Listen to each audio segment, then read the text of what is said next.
성도 여러분, 혹시 야생 코끼리를 길들이는 방법에 대해서 들어보셨습니까? 언젠가 예전에도 말씀드린 것 같은데, 야생 코끼리를 포획하면 가장 먼저 하는 것이 쇠사슬의 한쪽 끝을 코끼리의 발목에 묶고 다른 한쪽 끝은 10m가 넘는 튼튼한 나무에 묶는다고 합니다. 그러면 코끼리는 쇠사슬에서 벗어나기 위해 자기가 가진 힘을 모두 쏟아 붓습니다. 하지만 아무리 힘센 코끼리라 하더라도 10m가 넘는 나무를 쓰러뜨리기엔 힘이 벅찰 겁니다. 똑똑한 코끼리면 빨리 체념할 것이고 미련한 코끼리면 더디 체념한다는 차이가 있을 뿐이지 모든 코끼리는 결국 자기 힘으로는 쇠사슬에서 벗어날 수 없다는 사실을 깨닫게 되고 포기해버립니다. 이렇게 되면 그 다음 과정은 매우 쉽습니다. 사람이 쉽게 뽑을 수 있는 말뚝에 묶어두어도 코끼리는 그거는 10m 되는 나무로 생각을 한 거예요. 내가 도저히 그거 뽑을 수 없다 생각을 한 거예요. 그래서 그냥 묶여있게 됩니다. 쇠사슬에 묶여있는 한 사람들이 가자는 대로 순순히 따라갑니다. 엄청난 힘을 가지고 있지만 자기에게 닥친 시련 앞에 무릎을 꿇은 이후에는 그 힘을 언제 써야 할지를 모르게 되는 셈이 됩니다. 오늘 함께 읽은 마가복음 5장 25절로 34절은 12년 동안 혈루증을 앓아온 여인에 관한 이야기입니다. 혈루증, 어떤 병이죠? 피가 멈추지 않는 병입니다. 피가 멈추지 않는다는 것, 결코 가볍게 여겨서는 안 되는 매우 심각한 병입니다. 12년을 피가 멈추지 않은 상태로 살아야 했다는 것은 우리가 상상하는 것 이상으로 고통이 동반되었을 겁니다. 26절을 보십시오. 많은 의원에게 많은 괴로움을 받았고 있던 것도 다 허비하였을 때 아무 효험이 없고 도리어 더 중하여졌던 차라고 마가가 기록하고 있습니다. 이 병을 고치려고 이 의사 저 의사 다 만나보았지만 의사에게서 처방을 받고 치료를 받으면 받을수록 병세가 호전되기는커녕 더 악화되어 갑니다. 그러니 피골이 상접했을 것이고 죽음의 그림자가 그녀의 온몸을 덮었을 것입니다. 비단 육체적 고통만 겪었겠습니까? 그녀가 겪었을 정신적 고통 역시 엄청났을 것입니다. 레위기 15장 19절까지 20절을 제가 읽어드리겠습니다. 어떤 여인이 유출을 하되 그의 몸에 그의 유출이 피이면 이래 동안 불결하니 그를 만지는 자마다 저녁까지 부정할 것이요 그가 불결할 동안에는 그가 누웠던 자리도 다 부정하며 그가 앉았던 자리도 다 부정한즉 율법은 여자가 한 달에 한 번 하는 생리를 부정한 것으로 간주합니다.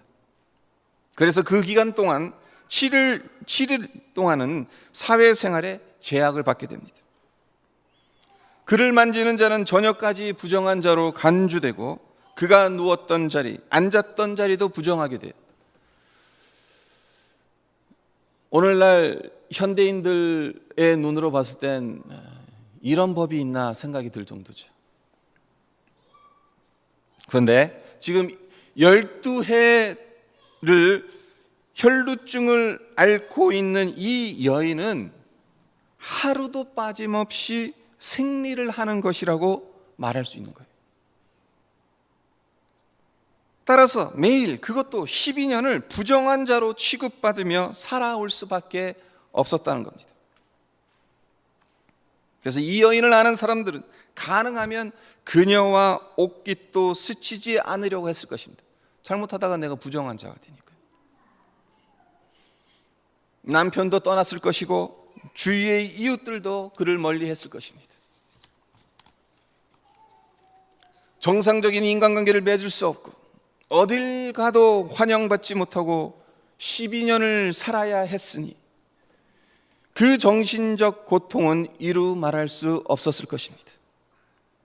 그런데 이 여인이 겪었던 고통은 육체적, 정신적 고통에서 끝나지 않습니다. 조금 전에 말씀드렸듯이 어떻게든 병을 고쳐보려고 수많은 의사를 찾아갔기 때문에 그가 소유했던 모든 재산을 날려버렸습니다. 병이 들었는데 돌봐줄 사람도 없고 설상가상으로 돈마저 없으니 살 길이 막막했을 겁니다. 이런 상황에 놓이게 된다면 어떤 마음을 먹고 어떤 행동을 하겠습니까? 12년을 몸부림쳤지만 병이 낫기는커녕 더 악화되고 그로 인해 사람들로부터 버림을 받고 모든 재산을 날려서 빈털터리가 되어버린 상황에 놓이게 된다면 여러분이라면 어떻게 하겠습니까? 아무리 눈 씻고 찾아봐도 더 이상 희망을 둘 곳이 없기 때문에 구차하게 살아갈 바엔 차라리 죽는 것이 낫다는 생각을 하는 것, 무리는 아닐 것입니다. 그렇지 않고 죽을 용기마저 없다면 서론에서 말씀드린 코끼리와 같이 혈루증이라는 쇠사슬에서 벗어나는 것을 포기하고 상황과 형편에 순응해서 하루하루 목숨을 연명했는지도 모릅니다. 근데 신기한 것은요, 하나님은 절망의 한가운데 그때 찾아오시는 경우가 많다는 사실입니다. 모든 노력과 힘을 쏟아부어도 문제가 해결되지 않는 그때에 도움의 손길을 내미시는 경우가 많습니다. 생각해 보십시오. 왜 하필 예수님께서 이때 그 지역을 지나가셨고 그로 인해 혈루증을 앓는 여인이 예수님의 소문을 들을 수 있었는지, 단순히 우연의 일치라고 말할 수 있겠습니까? 본문에는 이에 대한 어떤 설명도 없지만 예수님은 예수님을 필요로 한 사람에게로 가신 것입니다. 혈루증 앓은 여인이 예수님의 소문을 듣고 예수님이 지나가시는 거리에 나가 무리 가운데 섞여 뒤로 와서 예수님의 옷에 손을 대기 이전에 이미 예수님은 그녀의 상황과 필요를 아셨다고 볼 수 있습니다. 그렇습니다.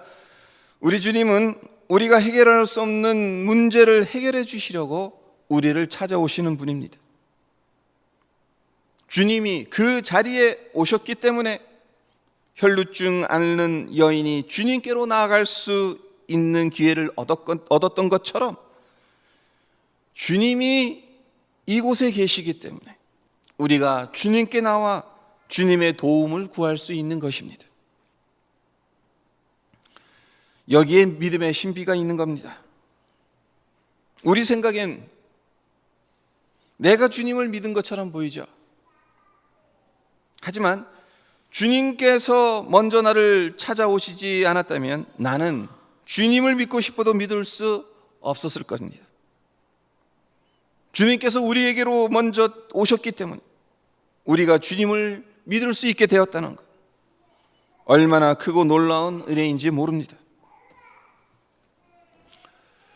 그렇다면 오늘 본문에서 우리가 구체적으로 얻어야 할 교훈은 무엇이겠는가? 먼저 이 여인이 예수님을 찾아가서 어떤 믿음의 행동을 취하고 있는지를 유심히 보십시오. 27절과 28절입니다. 예수의 소문을 듣고 무리 가운데 끼어 뒤로 와서 그의 옷에 손을 대니 이는 내가 그의 옷에만 손을 대어도 구원을 받으리라 생각함일러라. 우리가 읽은 성경은 옷에 손을 대었다라고 번역을 해놨죠.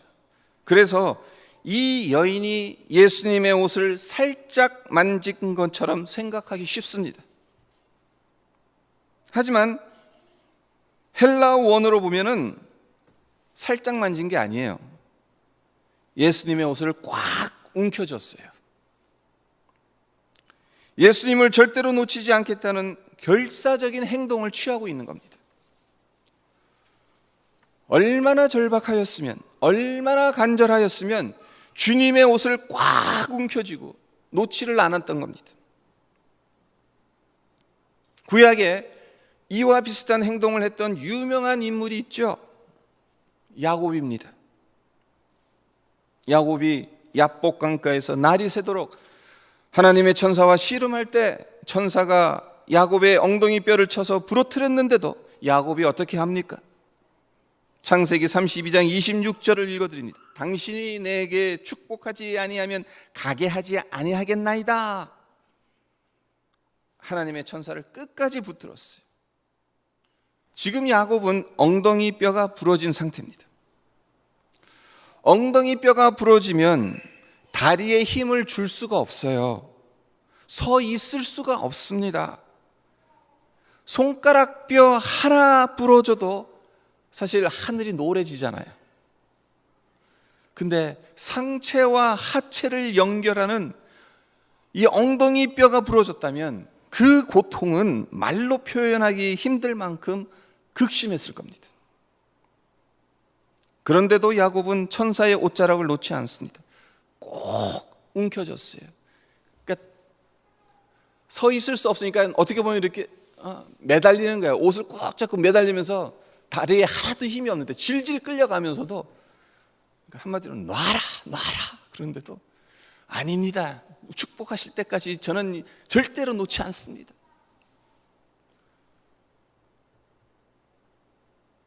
이후로 야곱은 뭐예요? 장애자가 됐어요. 네, 이 순간 천사의 옷자락을 끝까지 놓지 않고 꽉 움켜쥐었다는 것입니다. 당신이 내게 축복하지 아니하면 가게 하지 아니하겠다는 야곱의 말, 이 말은 나를 축복하지 않고 가시겠다면 엉덩이 뼈를 부러뜨리는 것에서 그치지 말고 아예 내 목숨을 끊어버리시라는 의미입니다. 그리고 설령 자기를 죽인다 해도 움켜쥐고 있는 그 손을 놓지 않겠다는 필사적인 결단을 내비치고 있는 겁니다. 야곱이 이렇게 자기의 목숨을 걸어가면서까지 축복을 받으려 했던 이유가 무엇이겠습니까? 하나님의 축복을 받지 못하면 어차피 죽은 목숨이라는 것을 야곱이 잘 알고 있었기 때문입니다. 야곱은 형의 장자권을 뺏어 외삼촌 라반의 집으로 도망갔다가 20년 만에 고향으로 돌아오는 중이었습니다.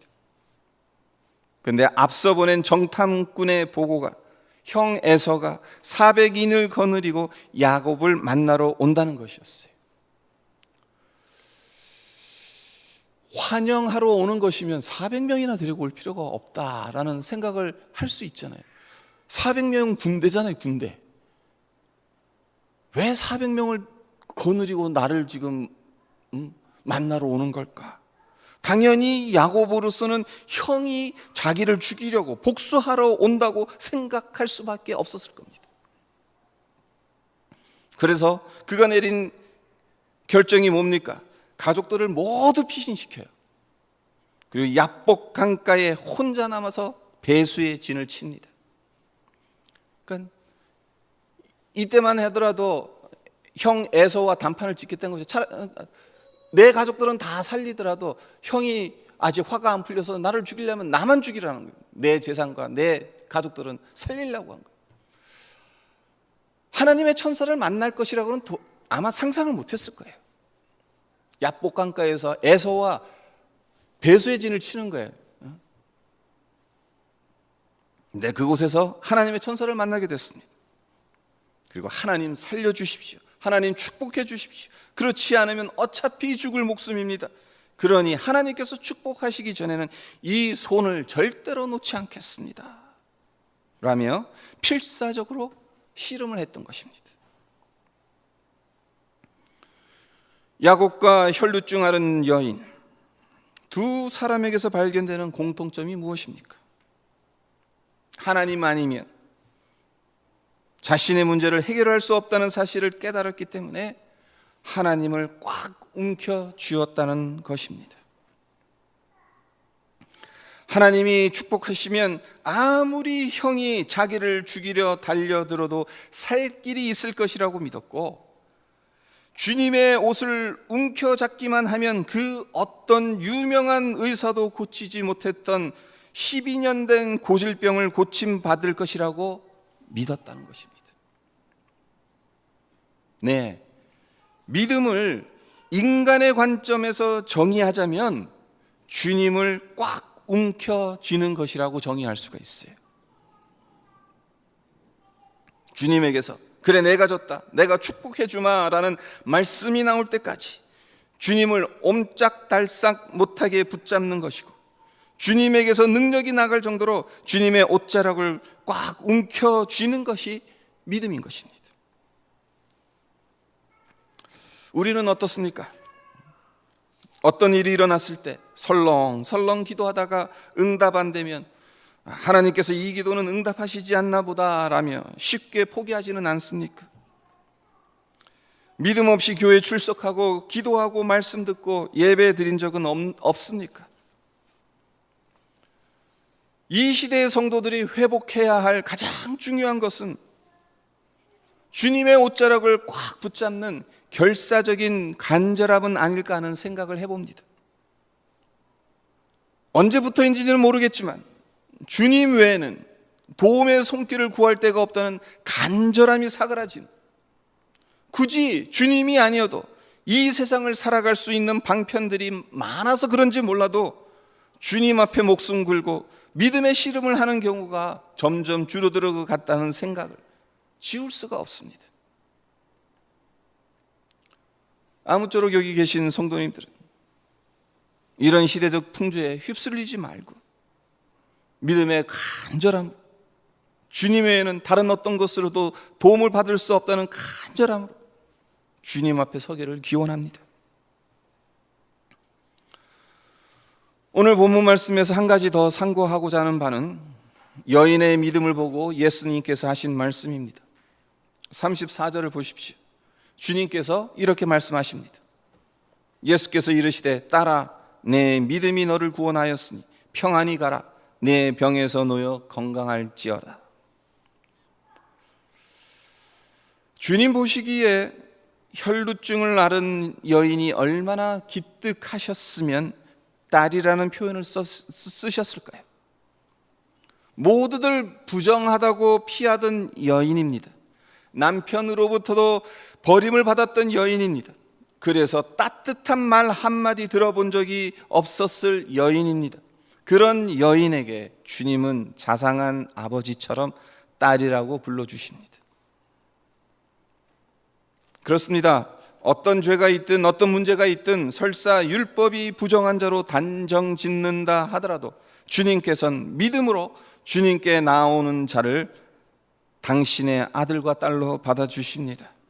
그리고 그 믿음을 보시고 영혼의 문제뿐만 아니라 육신의 문제도 해결해 주십니다. 33절을 보십시오. 여자는 자기에게 이루어진 일을 알고 두려워하여 떨었다라고 마가가 말하고 있습니다. 그런데 그 앞에 29절에선 뭐라고 기록하고 있습니까? 이에 그의 혈루 근원이 곧 마름에 병이 나온 줄을 몸에 깨달으니라. 병이 나온 줄 알았으면 어떻게 해야 되는 게 정상이죠? 기뻐서 하나님께 찬양과 감사를 드리는 것이 정상이죠. 하지만 그 정반대로 두려워하여 떨었다고 해요. 왜 두려워하여 떨었겠습니까?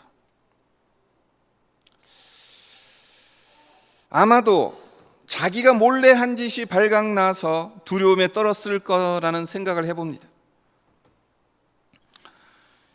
여인은 아무도 모르게 자기 문제를 해결하고 싶었을 겁니다.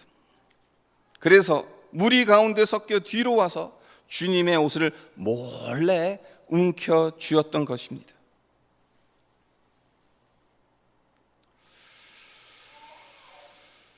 그래서 33절을 보면 여자가 자기에게 이루어진 일을 알고 두려워하여 떨며라고 되어 있어요. 그러니까 몰래 했었는데 남들 알까 봐 몰래 가서 예수님 옷자락을 움켜줬는데 그러니까 예수님이 알아버리신 거죠. 눈치채신 거죠. 그래서 두려워서 떨었다는 거죠.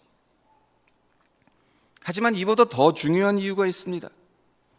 그것은 앞서 말씀드렸다시피 한 달에 한 번 피를 유출하는 여인을 만지게 되면 만진 자는 저녁까지 부정하게 된다는 율법의 그 명시 때문에 여인은 부정한 자기가 거룩한 분의 옷을 만져서 그분을 부정한 자로 만들었을지도 모른다는 생각에 두려워했을 것입니다.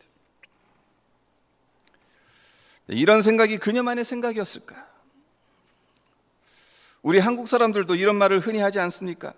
좋은 일에 부정 타지 않게 조심하라. 부정한 것이 정한 것에 닿으면 정한 것이 부정 탄다고 흔히 말합니다. 이런 생각을 하는 이유가 은연중에 부정한 것이 정한 것보다 힘이 더 세다고 생각하기 때문은 아닐까요? 자기가 혹시 주님을 부정타게 한 것은 아닐까라는 생각에 여인은 두려워하여 떨 수밖에 없었습니다. 하지만 주님의 관점은 어떻습니까? 이와 정반대입니다. 부정한 것이 정한 것에 닿으면 정한 것이 부정해지는 것이 아니라 부정한 것이 정해집니다. 왜 그렇습니까? 정한 것이 부정한 것보다 강하기 때문입니다. 어두움보다 빛이 강하기 때문에 한 줄기 빛에도 어둠은 물러나는 것처럼 죄보다 거룩이 강하기 때문에 부정한 여인보다 예수님이 더 강하시기 때문에 부정한 여인에 의해 거룩한 주님이 부정을 타는 것이 아니라 거룩한 주님으로 인해 부정한 여인이 나음을 잇는 것입니다. 30절을 보십시오. 예수님께서 누가 내게 손을 대었냐고 물으세요. 이 질문이 누가 감히 몰래 거룩한 내 옷을 만져서 내 능력이 빠져나가게 했냐는 책망으로 하신 질문이겠어요? 아니면 거룩한 분이 부정한 사람에 의해서 만져짐으로 말미암아 부정타게 된 것을 아셨기 때문에 재수 없어. 어떤 부정한 놈이 나를 만져서 오늘 저녁까지 부정하게 되었네. 범인을 색출하려는 의도로 던지신 질문이겠습니까? 그렇지 않습니다. 32절을 보십시오. 예수께서 이 일 행한 여자를 보려고 둘러보시니 그러니까 누가 주님의 옷자락에 손을 대었는지 주님은 이미 아셨어요. 군중들 가운데 누가 당신의 옷을 만졌는지 움켜졌는지 뒤에서 하는데 누가 알겠어요? 근데 예수님은 당신의 옷을 움켜잡은 사람이 그 여인이었다는 것을 아셨다는 것입니다. 하지만 주님께서는 확인하고 싶으셨던 겁니다. 어떤 자가 담대한 믿음으로 당신의 옷자락을 움켜쥐었는지를 공개적으로 확인하고 그 믿음을 칭찬하고 싶으셨던 것입니다. 그래서 34절에 두려워 떨고 있는 여인에게 따라 내 믿음이 너를 구원하였으니 평안히 가라 내 병에서 놓여 건강할지어다 라는 축복의 말씀을 해주셨던 겁니다. 우리의 관점도 이렇게 바뀌었으면 합니다. 내가 아무리 부정하다 하더라도 내가 아무리 죄가 많다 하더라도 그래서 주님을 만지면 주님께 가까이 나가면 주님이 혹시 나 때문에 부정 탈까? 그래서 주님 앞에 죄를 고백하지 못하고 그럴 필요 없어요. 염려 놓으세요. 그 어떤 부정한 것이라 하더라도 예수님을 만지면 예수님이 부정 타는 게 아니라 예수님의 그 거룩함, 예수님의 정함이 우리의 부정함을 깨끗하게 씻어 주십니다. 믿음은 주님을 꽉 붙잡는 것이다. 어떤 죄가 있든 어떤 부정한 것이 있든 정하디 정한 주님의 옷자락을 꽉 움켜쥐는 믿음이 우리 모두에게 있기를, 그래서 주님 주시는 구원의 평강을 누리는 우리 모두가 되기를 주님의 이름으로 축원드립니다. 함께 오늘 말씀 묵상하면서 잠깐 기도하도록 하겠습니다. 네, 12회 혈루증을 앓았던 여인, 더 이상 희망이 없습니다. 어떻게 보면 이렇게 살다가 이렇게 죽나 보다, 그런 생각을 할 수도 있었겠습니다. 근데 어느 날 예수님의 소문을 듣습니다. 그리고 혹시 예수님이라면 이 병이 고쳐질 수도 있을 거라는 그러한 기대감, 그러한 믿음으로 나가죠. 근데 사람들에게 알려지기를 원치 않았어요. 그래서 몰래 뒤에 가서 내가 주님의 옷자락만 만져도 고침을 받을 수 있을 거다 생각을 했어요.